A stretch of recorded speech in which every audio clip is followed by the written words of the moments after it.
আজ রান্না করছি সয়াবিন ভাত। অনেক কিছুরই ভাত খেয়ে থাকবেন, যদি সয়াবিন ভাত না খেয়ে থাকেন এই পদ্ধতিতে রান্না করে দেখতে পারেন। খুব সহজ পদ্ধতিতে আমি আজকে রান্না করছি।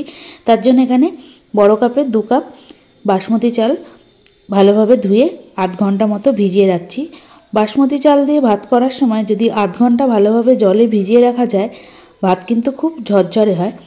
আধ ঘন্টা পর একটা বড় কড়াইয়ে জল বসিয়ে দিয়েছি। জল গরম হতে শুরু করে দিয়েছি। এর মধ্যে 1 চামচ সাদা তেল দিয়ে দিলাম যাতে ভাতটা ঝরঝরে হয়। এবার এর মধ্যে দিয়ে দেবো জল ঝরিয়ে রাখা চালগুলো দিয়ে যেমনি করে আমরা ভাত করি, একদম পুরোপুরি নরম ভাত করব না, প্রায় 80% মতো সিদ্ধ হবে, তখন ভাতটা নামিয়ে ফেলবো। আর এখানে নিয়েছি সয়াবিনটা জলে ভিজিয়ে রাখছি 10 মিনিট মতো, তারপর জল ছেঁকে নেব। এদিকে ভাতটা হয়ে গেছে, ভাতটা এবার জল ঝরিয়ে নেব। আর সয়াবিনগুলো থেকে জল চিপে নিয়েছি।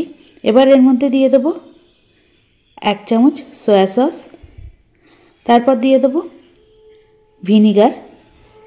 1 চামচ ভিনিগার দেওয়ার পর এর মধ্যে দিয়ে দেবো 1 চামচ রসুন বাটা, তারপর দিয়ে দিচ্ছি সামান্য পরিমাণ লবণ। যেহেতু সয়া সস দিয়েছি তাই সামান্য পরিমাণ লবণ দিয়ে দিলাম। তারপর দিয়ে দিচ্ছি 1 চামচ চিলি ফ্লেক্স। এবার এর মধ্যে দিয়ে দেবো টক দই 1 চামচ, তারপর খুব ভালোভাবে মেখে নিচ্ছি। এবার এর মধ্যে দিয়ে দেবো 1 চামচ কর্নফ্লাওয়ার দিয়ে খুব ভালোভাবে মেখে 10 মিনিট মতো রেখে দিয়েছিলাম। এবার একটা ফ্রাই প্যান বসিয়ে দিয়েছি, পরিমাণ অনুযায়ী সাদা তেল দিয়ে দিলাম। তেল গরম হতে শুরু করে দিয়েছে। এর মধ্যে 5 থেকে 6 কোয়া রসুন কেটে রেখেছিলাম, মানে কুচি করে রেখেছিলাম, সেই রসুন কুচিটা দিয়ে হালকা লাল করে ভেজে নেব। হালকা লাল করে ভাজার পর এখানে বড় সাইজের একটা পেঁয়াজ একদম জিরিজিরি করে কেটে রেখেছি, সেই পেঁয়াজ কুচিটা দিয়ে 3 থেকে 4 মিনিট মতো ভেজে নেওয়ার পর সয়াবিনগুলো দিয়ে দিলাম। সয়াবিনগুলো দিয়ে আরও 3 থেকে 4 মিনিট মতো মিডিয়াম আঁচে ভেজে নিচ্ছি। আস্তে আস্তে সয়াবিনের কালারটা চেঞ্জ হতে থাকবে যেহেতু সয়া সস পড়েছে। এবার এর মধ্যে সামান্য পরিমাণ ভিনিগার আবারও দিয়ে দিলাম, আবারও 1 চামচ সয়া সস দিয়ে দিলাম। এবার দিয়ে দিচ্ছি স্বাদ অনুযায়ী লবণ দেওয়ার পর দিয়ে দিলাম অরিগ্যানো। যাদের কাছে অরিগ্যানো নেই তারা স্কিপ করতে পারেন। এবার 1 চামচ চিনি দিয়ে দিলাম, দিয়ে খুব ভালোভাবে মিশিয়ে নিচ্ছি। ভালো করে মেশানো হয়ে গেছে।